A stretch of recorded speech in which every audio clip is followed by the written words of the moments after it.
Hello મિત્રો, તમારું સ્વાગત છે અમારી યુટ્યુબ ચેનલમાં અને આજના વિડીયોમાં આપણે જાણીશું કે જી આપ પત્રકાર મિત્રો જાણો છો કે થરાદ વિભાગમાં અને થરાદમાં ખાસ કરીને વાવ, થરાદ, વિગામ, માવસરી, લાખણી આ બધા વિસ્તારમાં હમણાં લકી ડ્રોનો રાફડો ફાટી નીકળ્યો છે અને આ લકી ડ્રો ગેરકાયદેસર હોય છે અને આ બાબતે અમારા જિલ્લા પોલીસ વડા અક્ષયરાજ સાહેબે પણ સૂચનાઓ કરેલી છે।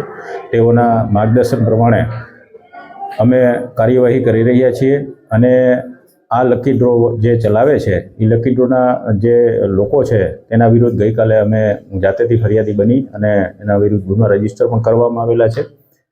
લકી ડ્રોમાં એક અશોક માળી કરીને છે તેના વિરુદ્ધ ગુનો દાખલ કરવામાં આવેલો છે। બાકીના એક જગદીશ સાધુ અને તેના સાગરીતો 5 જણા છે તેના વિરુદ્ધ પણ ગુનો દાખલ કરવામાં આવેલો છે। આ બાબતે જાહેર જનતાને મારી નમ્ર અપીલ છે કે આ તદ્દન ગેરકાયદેસર વસ્તુ છે અને આ લોકો તમારા રૂપિયા જે છે એ લલચાવી ફોસલાવી અને પોતે ટિકિટના નામે લઈ લે છે અને પછી આ લોકો એવું કરે છે કે જે ખરેખર ગેરકાયદેસર છે। આ લોકો શું કરે છે કે મતલબ તમારી ટિકિટ હોય તો 1000 ટિકિટ હોય તો એની સામે 5000 ટિકિટ પોતાની નાખી દે છે, એટલે તમને કોઈ સંજોગોમાં તમને ક્યારેય ઇનામ મળવાનું નથી। અને આવું પણ અમને જાણવા મળેલું છે કે લોકો પોતાના બૈરાના ઘરણા વેચીને 10-10 હજારની ટિકિટો લે છે। માટે જાહેર જનતાને નમ્ર અપીલ છે કે આવા લકી ડ્રો પાછળ પોતાનો પૈસા વેડફે નહીં અને આ લકી ડ્રોમાં એ લોકો એટલા ચાલાક હોય છે અને એટલી છેતરપિંડી કરતા હોય છે કે તમને કોઈ સંજોગોમાં તમને ઇનામ ના આપવા દે એવું જાણવા મળેલ છે। લોકો 1000 ટિકિટોની સામે 5-5000 પોતાની ટિકિટો નાખી દે છે અને જે ડ્રોની જે કરવાની સિસ્ટમ હોય છે એમાં પણ છેડછાડ કરે છે।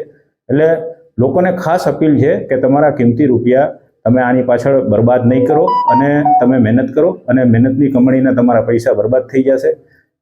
પ્લસ અમે આવા જે ડ્રો કરવાવાળા વ્યક્તિઓ છે એની વિરુદ્ધ પણ કાયદેસર પગલાં લેવાના છીએ, જેથી કરીને ભવિષ્યમાં એવું પણ બની શકે કે તમારા જે રોકેલા નાણાં છે એનો ડ્રો થાય જ નહીં, કારણ કે અમે એને ડ્રો પહેલાં જ એની વિરુદ્ધ એક્શન લેવાના છીએ।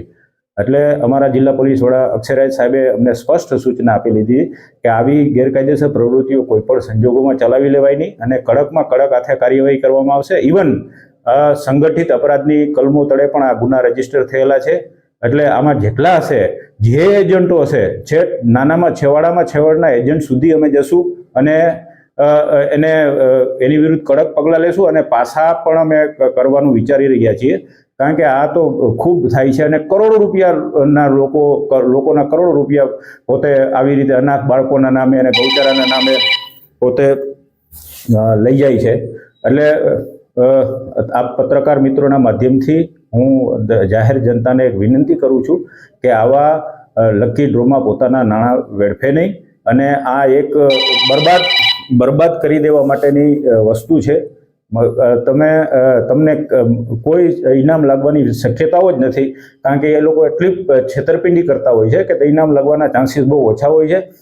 તમે જાણો છો કે એટલી હદે આ લોકો મતલબ ગેરકાયદેસર કરતા હોય છે કે 25-25 લાખ રૂપિયા રોકડા આપે છે। રોકડા કેવી રીતે હોઈ શકે? એટલે આના વિરુદ્ધ બહુ કડક એક્શન લેવામાં આવશે અને નજીકના દિવસોમાં બનાસકાંઠામાં જેટલા પણ આવા ગેરકાયદેસર લકી ડ્રો કરતા હશે એને વિરુદ્ધ કડક પગલાં લેવામાં આવશે અને પાછા સુધીના પણ પગલાં લેવામાં આવશે। લોકોએ જેને ટિકિટ ખરીદી લીધેલી હશે તેના પાછા નાણાં મેળવી શકે છે।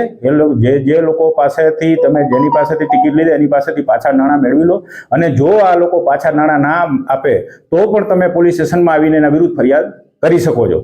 એટલે એ પણ વિનંતી છે કે તમે તમારા પાછા નાણાં લઈ લેજો, જેથી કરીને તમારા રૂપિયા વેડફાય નહીં। કેટલા ડ્રો ઉપર કાર્યવાહી કરવામાં આવી છે અને બીજા અત્યારે હાલની પરિસ્થિતિ પ્રમાણે અત્યારે 2 ડ્રો વાળા ઉપર મેં ગુના દાખલ કરાવેલા જાતેથી અને બીજા એવા મારી પાસે હજી 4 લોકો છે, 4 ડ્રો વાળા છે કે જેના વિરુદ્ધ અત્યારે મારી તપાસ ચાલી રહી છે અને આના વિરુદ્ધ પણ કાયદેસર પગલાં લેવામાં આવશે।